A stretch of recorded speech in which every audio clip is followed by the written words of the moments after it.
So hello guys. फिर से आपका स्वागत है एक नई वीडियो में जिसमें मैं आपको the boy in the striped pyjama by John Boyne का बुक पढ़ के बताऊंगा। मैंने चैप्टर 1 और 2 पिछले दो वीडियो में कंप्लीट कर चुके हैं और आज है चैप्टर 3 की बारी द होपलेस केस। तो आइए शुरू करें। द होपलेस केस कैसे लगा? Bruno was sure that it would have made a lot more sense if they had left Gretel behind in Berlin to look after the house because she was nothing but trouble. In fact, he had heard her described on any number of occasions as being trouble from day one. Gretel was 3 years older than Bruno, and she had made it clear to him from as far back as he could remember that when it comes to the ways of the world, remember that when it comes to the ways of the world, particularly any event within the world that concerned the two of them, he was in charge. Bruno didn't like to admit that he was little scared of her, but if he was honest with himself, which he always tried to be, he would have admitted that he was. She had some nasty habits, as was to be expected from sisters. She spent far too long in the bathroom in the mornings, for one thing, and didn't seem to mind if Bruno was left outside, hopping from foot to foot, desperate to go. She had a large collection of dolls positioned on shelves around her that stared at Bruno when he went inside and followed him around, watching whatever he did. He was sure that if he went exploring in her room and when she was out of the house, they would report back to her everything he did. He had some very unpleasant friends too, who seemed to think that it was clever to make fun of him, a thing he never would have done if he had been 3 years older than her. All Gretel's unpleasant friends seemed to enjoy nothing more than torturing him and saying nasty things to him. Whenever Mother or Maria were nowhere in sight, Bruno's not 9, he's only 6, said one particular monster over and over again in a sing-song voice, dancing around him and poking him in the ribs. I'm not 6, I'm 9, he protested, trying to get away. Then why are you so small? Asked the monster. All the other 9-year-olds are bigger than you. This was true and a particularly sore point for Bruno. It was a source of constant disappointment to him that he wasn't as tall as any of other boys in his class. In fact, he only came up to their shoulders whenever he walked along the streets with Carl, Daniel, and Martin.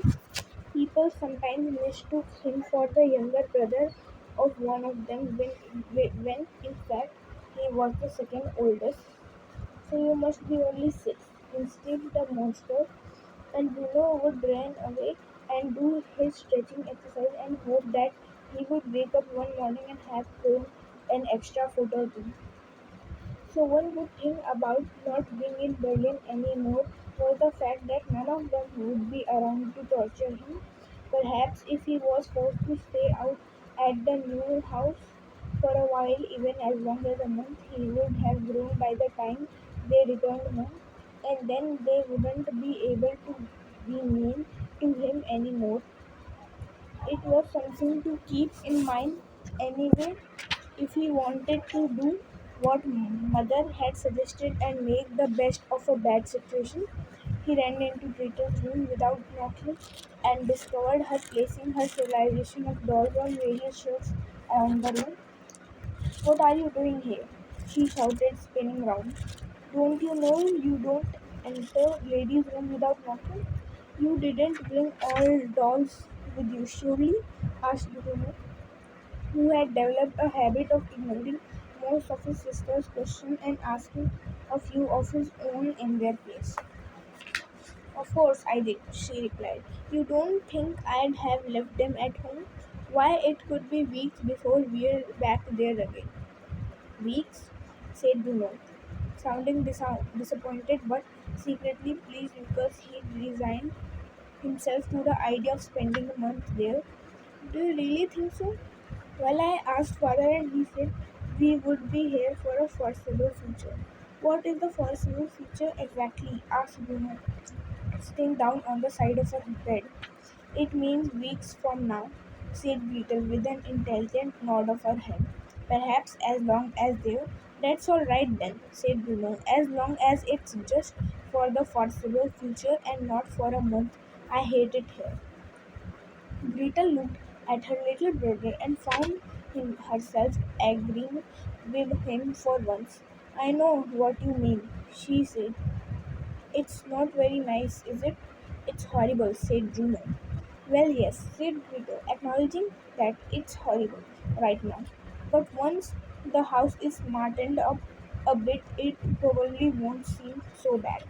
I heard father say that whoever lived here out with before us lost their job very quickly and didn't have time to make the place nice for us. Out with? Asked Bruno. What's an out with?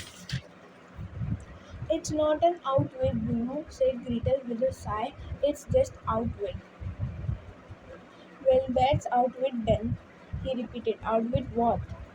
That's name of our house, explained Gretel. Out with.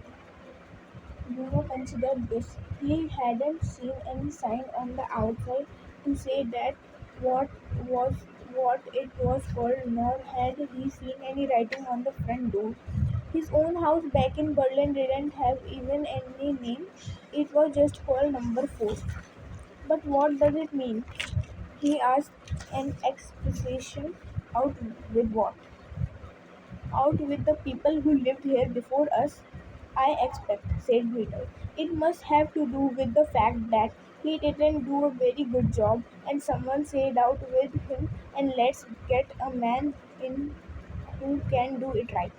You mean father? Of course, said Gretel, who always spoke of father as if he could never do any wrong and never looked angry and always come in to kiss her goodnight before she went to sleep, which, if Bruno was to be really fair and not just sad about moving houses, he would have admitted father did for him too. So we're here at out with because someone said out with the people before us. Exactly, Bruno said quickly. Now get off my bedspread, you're messing it up. Bruno jumped off the bed and landed with a thud on carpet. He didn't like the sound it made. It was very hollow and he immediately decided he'd better not go jumping around this house too often or might collapse around their ears. I don't like it here, he said for the 100th time. I know you don't, said Gretel. But there's nothing we can do about it, is there? I miss Carl and Daniel and Martin, said Bruno, and I miss Hilda and Isabel and Louis, said Gretel, and Bruno tried to remember which of these girls was the most. I don't think the other children look at all friendly, said Bruno, and Gretel immediately stopped, putting one of her most terrifying dolls on a shelf and turned around to stare at him. What do you just say? She asked. I said, I don't think the other children look at all friendly, he repeated. The other children, said Gretel, sounding confused. What other children? I haven't seen any other children. Bruno looked around the room. There was a window here, but Gretel's room was on the opposite side of the hall facing his and so looked in a totally different direction, trying not to appear too obvious. He strolled casually towards it. He placed his hands in the pockets of his silk trousers and attempting to whistle a song he knew while not looking at his sister's wall. Bruno asked Ritu, what on earth are you doing? Have you gone mad? He continued to stroll and whistle and he continued not to move until he reached the window, which by a stroke of luck he was also low enough for him to be able to see out.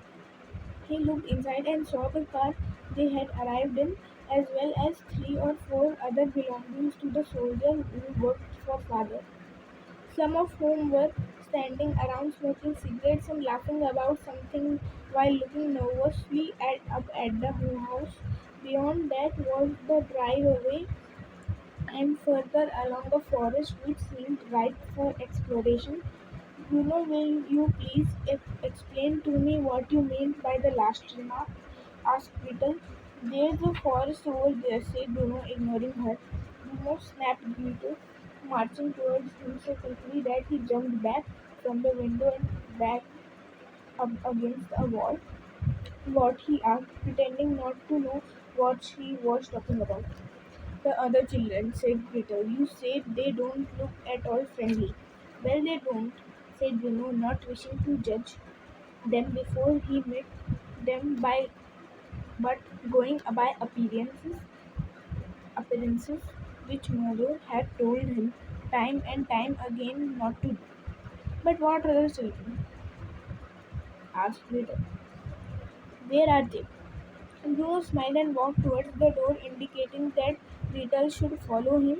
She gave out a deep sigh as she did so, stopping to put the doll on the bed but then changing her mind and picking it up and holding it close to her chest as she went into her brother's room, where she was nearly knocked over by Maria storming out of it holding something that closely resembled a dead mouse. They're out there, said Bruno, who had walked over to his own window again and was looking out of it. He didn't turn back to check that Gretel was in room. He was too busy watching the children for a few moments. He forgot that she was even there. Gretel was still a few feet away and desperately wanted to for herself, but something about the way he had said it and something about the way he was watching made her feel nervous, suddenly nervous. Bruno had never been able to trick her before about anything, and she was fairly sure that he wasn't tricking her now, but there was something about the way he stood there that made her feel as if she wasn't sure she wanted to see these children at all. She swallowed nervously and said in a silent prayer that they would indeed be returning to Berlin in the foreseeable future and not in a month, as Bruno had suggested. Well, he said, turning round now and seeing his sister standing in the doorway, clutching the doll, her golden pigtails perfectly balanced on each shoulder ripe of the pulling. Don't you want to see them? Of course I do, she replied and walked hesitantly towards him. Step out of the way then, she said, elbowing him aside.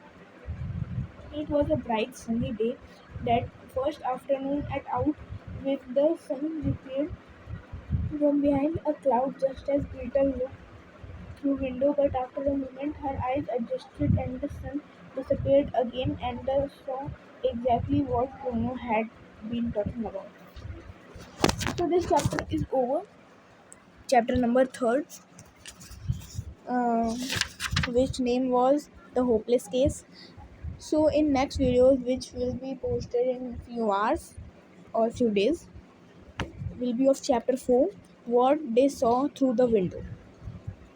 Okay, so stay tuned, like, subscribe, share.